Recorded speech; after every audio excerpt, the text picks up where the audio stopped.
الله الرحمن الرحيم الحمد لله رب العالمين والصلاة والسلام على سيدنا ومولانا محمد وآله وأصحابه وأزواجه أجمعين. اللهم ربنا أرنا الحق حقا وارزقنا اتباعه وأرنا الباطل باطلا وارزقنا اجتنابه. اللهم أرنا حقائق الأشياء كما هي ربنا زدنا علما وعملا وإخلاصا يا رب العالمين. اللهم انصر أولياءك في غزة وفي الضفة وفي مشارق الأرض ومغاربها. اللهم فرج عن عبادك في غزة وفي الضفة وفي مشارق الأرض ومغاربها. اللهم نفس كربنا وكربهم وثبت أقدامنا وأقدامهم وبنا وبهم يا أرحم الراحمين. وصلى الله وسلم على سيدنا محمد وآله وصحبه وأزواجه وذريته أجمعين برحمتك يا أرحم الراحمين آمین. اچھا جی یہ شروع کر دیا تھا لیکن یہ کہ کیونکہ تھوڑا وقفہ آ گیا تو اس کو دوبارہ سے یہاں سے لیتے ہیں تاکہ ربط قائم رہے. معرفت الہی میں عقلائے یونان کی بے عقلیاں. خالق و مدبر کائنات کے وجود جس کو فلاسفہ یونان مبدأ اول کے نام سے یاد کرتے ہیں.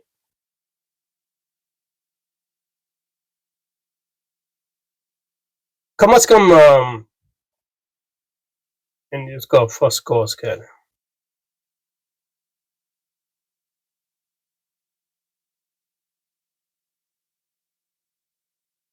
اور اس کے عمل خلق اور کائنات کے وجود میں آنے کے متعلق ان فلاسفہ نے جو عقلی موشگافیاں کی ہیں انہیں تخلیق کا تو کوئی تصور ہی نہیں ہے ان کے، اور یہ سب سے بڑا مسئلہ تھا ان کے مسلمان متبعین کے لیے، اور اس لیے وہ تخلیق کے مقابلے میں انہوں نے صدور کا نظریہ گھڑا جو نہ یہاں ہے نہ وہاں ہے، اور وہ صادر ہوتی ہیں آؤٹ آف نیسیسٹی، ضرورت عقل کے مطابق. تو اس میں جو بھی ان کا خدا ہے اس کا کوئی ارادہ اس میں نہیں ہے، اور اگر اس کا ارادہ ہے تو وہ عقلی ارادہ ہے جو اس کے اپنے ارادے سے بھی باہر ہے. وہ نارمل ارادہ نہیں ہے جس کو ہم ارادہ کہتے ہیں، جس میں چوائس ہے. اور اس کے عمل خلق اور کائنات کے وجود میں آنے کے متعلق ان فلاسفہ نے جو عقلی موشگافیاں کی ہیں اور تخیلات اور مفروضات کا جو نقشہ تیار کیا ہے اور اس ہوائی بنیاد پر جو فلک بوس عمارتیں تعمیر کی ہیں ان کی تشریح و تفصیل تو فلسفے کی کتابوں میں اور ان پر تبصرہ و تنقید عقائد و علام اور تبصرہ و تنقید عقائد و علم کلام کی کتابوں میں دیکھی جا سکتی ہے. یہاں اس کی گنجائش نہیں، لیکن حضرت مجدد صاحب کے افکار و علوم عالیہ کے سمجھنے کے لیے، یہ معلوم کرنے کے لیے کہ ان کی تخیلات و مفروضات کی ترتیب میں جو محض یونانی ذہن کی تخلیق اور قوت متخیلہ کی ایجاد ہے، ان کے قلم میں اتنا زور اور ان کے بیان میں اتنا جوش کیوں پیدا ہو جاتا ہے؟ عقل فعال. وہ عقل فعال جو ہے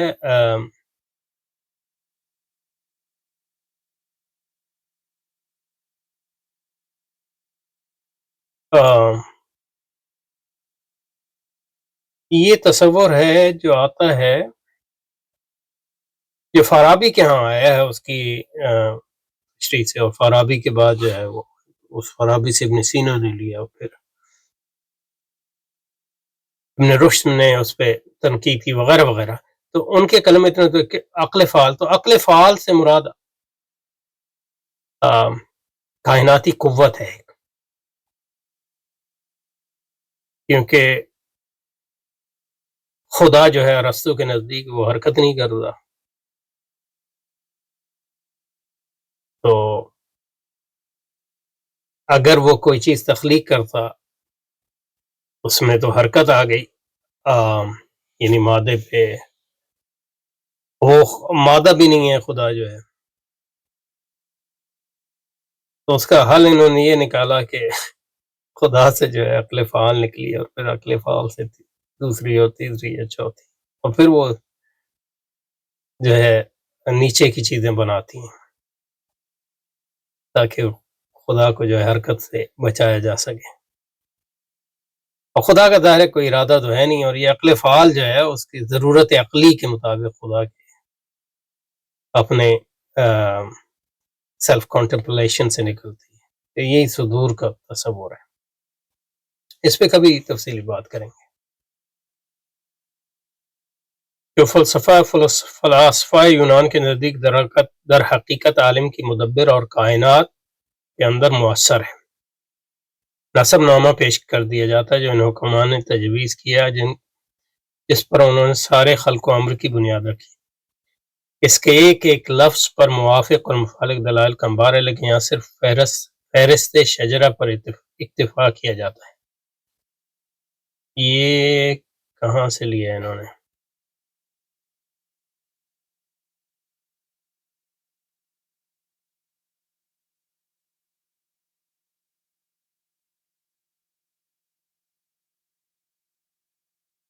مبدأ اول یعنی واحد چونکہ تمام وجود سے واحد ہے اور یہ مسلم ہے واحد سے صرف واحد کا صدور ہو سکتا ہے.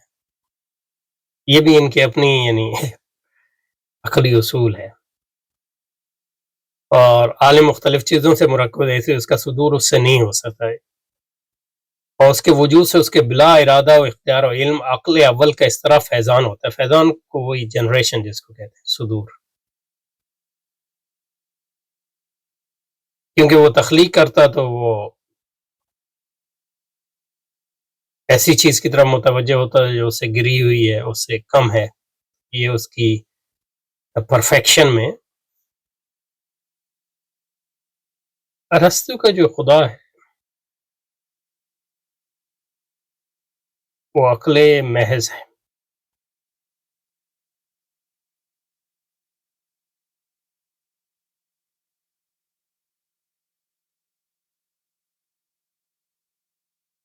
اور بنیادی طور پہ ایک کائناتی قوت ہے، گو کہ اس پہ اختلاف ہے لوگوں کا، لیکن میرے نزدیک اس کیونکہ اگر وہ قوت ہے، محض قوت ہے، لیکن بہرحال اور وہ کامل ہے، اور کمال کا تقاضا یہ ہے کہ وہ اپنے علاوہ کسی چیز کی طرف توجہ ہی نہیں دیتا. تو اس کی غور و فکر کا جو موضوع ہے وہ خود وہی ہے، خود آپ ہے. خدا جو ہے اپنے آپ پر مرکوز ہے، اس کو ارد گرد کی کوئی خبر نہیں ہے، خاص طور پہ جزیات کی، کیونکہ کلیات ایک لحاظ سے عقل کے اندر موجود ہیں. اب سوال یہ پیدا ہوتا ہے کہ یہ کلی جو صرف اپنے آپ میں محو سے جزئی کیسے نکلے؟ اور دوسرا یہ ہے کہ وہ کامل ہے، تو اس کا مطلب ہے وہ حرکت نہیں کرے گا، کیونکہ حرکت کا مطلب ارسطو کے نزدیک یہ ہے کہ آپ کے اندر کوئی کمی ہے. یعنی مطلب یہ ہے کہ میں کہیں جانا چاہتا ہوں، تب حرکت کرتا ہوں، یا پانی پینا چاہتا ہوں، کھانا چاہتا ہوں، یہ ساری جو ہے ذوف کی علامت ہے. تو خدا کو اس کی کوئی حاجت نہیں، تو حرکت بھی خدا نہیں کرتا. تو اس لحاظ سے وہ کوئی نئی چیز بھی نہیں کرتا، کیونکہ اگر نئی چیز کرے گا اس کا مطلب ہے کہ وہ اس کی کمال نہیں تھا. تو اس لیے وہ قدیم ہے، ہمیشہ سے اسی طرح ہے. تو اس کا جو فارابی وغیرہ نے اس کا اب اس فلسفی کو آپ تخلیق کا تصور کیسے، یعنی کائنات کیسے وجود میں؟ اس کے لیے تو کوئی مسئلہ نہیں تھا کیونکہ کائنات اس کے لیے ہمیشہ سے موجود ہے. لیکن مسلمانوں فلسفی مطلب فارابی کے لیے یہ مسئلہ تھا کہ کائنات کہاں سے کیسے وجود میں آئے. اور اگر خدا کو تخلیق کریں تو پھر وہ جو ارسطو کی جو مابعد و طبیعت ہے اور اس کا تصور خدا ہے، اس کے مطابق جو ہے خدا جو ہے غیر کامل ہوگا. تو اس لیے انہوں نے ساری یہ داستان گھڑی کہ خدا کے اندر سے جو ہے عقل اول نکلتی ہے، اور اس کو خدا تخلیق نہیں کرتا، اس سے اس کے صدور ہوتا ہے. اور صدور اس طرح ہوتا ہے جیسے مطلب وہ آؤٹ آف انٹلیکچوئل نیسیسٹیز وہ صادر اسی طرح ہوتا ہے، بالکل جس طرح مطلب یہ ہے کہ اگر 2 + 2 ہے تو اس سے 4 نکلا، اور 4 سے 2 نکلا.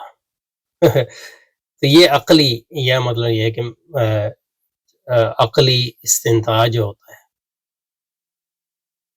اس میں پہلا قضیہ اور دوسرے قضیے کو ملا دیں تو تیسرا قضیہ جو ہے عقلی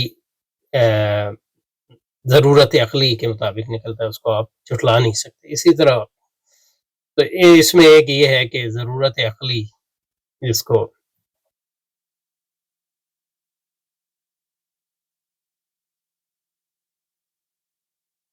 اس کا تعلق جو ہے قضایا سے ہے، اس کو یہ کائنات پر بھی لاگو کرتے ہیں.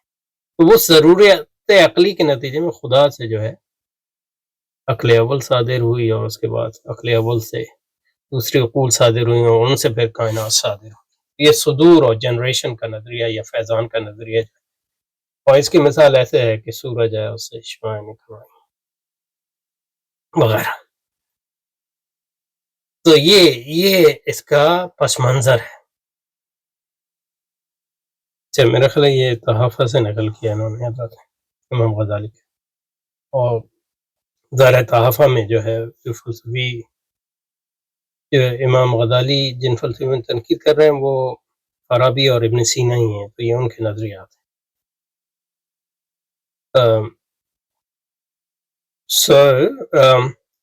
مبدأ اول واجب الوجود چونکہ تمام وجود سے واحد ہے، اور یہ مسلم ہے کہ واحد سے صرف واحد کا صدور ہو سکتا ہے، اور مختلف چیزوں سے مرکب ہے، اس لیے اس کا صدور اس سے نہیں ہو سکتا. صدور دیکھیں، یہ لفظ بھی صدور استعمال کرتے ہیں فارابی اور ابن سینا. تو تخلیق استعمال نہیں کرتے، کیونکہ اگر تخلیق استعمال کریں گے تو وہ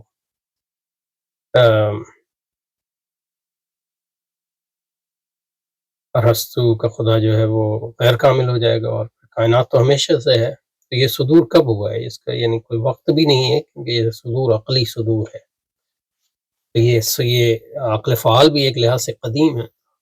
تعدد قدما بھی یہاں آ جاتا ہے. تو مطلب یہ کہ اس لیے حضرت امام غزالی نے مطلب برحق فارابی اور ابن سینا پہ کفر، یعنی انفرادی طور پہ نہیں، ان کے عقائد پہ کفر کے فتوے لگایا. ان کا کہ ان کے عقائد کفر ہیں، یہ سری کفر ہیں، اس میں کوئی شک نہیں. یہ نہیں کہہ رہا کہ فارابی اور ابن سینا خود مسلمان تھے یا نہیں، یہ وہ تو پھر ایک کیونکہ لوگ فلسفیانہ، اب علامہ اقبال نے تشکیل جدید میں بہت سی باتیں لکھی ہیں جو سری کفر ہیں، لیکن کیا وہ ان کے عقائد تھے، یا مطلب وہ تو اس کی بنیاد پہ ان کی ذات پہ تو کفر نہیں لگا سکتے. اس کے لیے تو مطلب ان کے سارے آخری عقائد کیا تھے، آخری یعنی وہ تو ان کی مطلب وصیت نامہ ہے جس میں انہوں نے لکھا ہے صاحب کہ میں اسلامی عقائد پہ مر رہا ہوں، اور ان کی شاعری میں بہت سی ان چیزوں کا رد ہے. تو اس لحاظ سے ہو سکتا ہے مطلب ابن سینا کی دوسری کتابوں میں غیر فلسفیانہ کتابوں میں اس کا رد ہو، تو ہمیں نہیں پتہ کہ وہ خود مسلمان تھے نہیں، اور اس سے ہمیں کیا بحث ہے. اس کا تو فیصلہ قیامت کے دن ہوگا. یہ اب مطلب یہ کہ عدالت میں ہوتا ہے، اگر دنیا میں کوئی فیصلہ ہو تو اسلامی عدالت. لیکن جہاں تک ان کے فلسفیانہ افکار کا تعلق ہے تو وہ سری کفر ہیں یہ عقائد. یہ امام غزالی بہرحال تو اس کو جاری رکھیں گے انشاءاللہ. سبحانک اللہم و بحمدک، نشہد ان لا الہ الا انت، نستغفرک و نتوب الیک. صلی وسلم علی سیدنا محمد و آلہ و صحبہ ازواجہ و ذریہ رحمتک.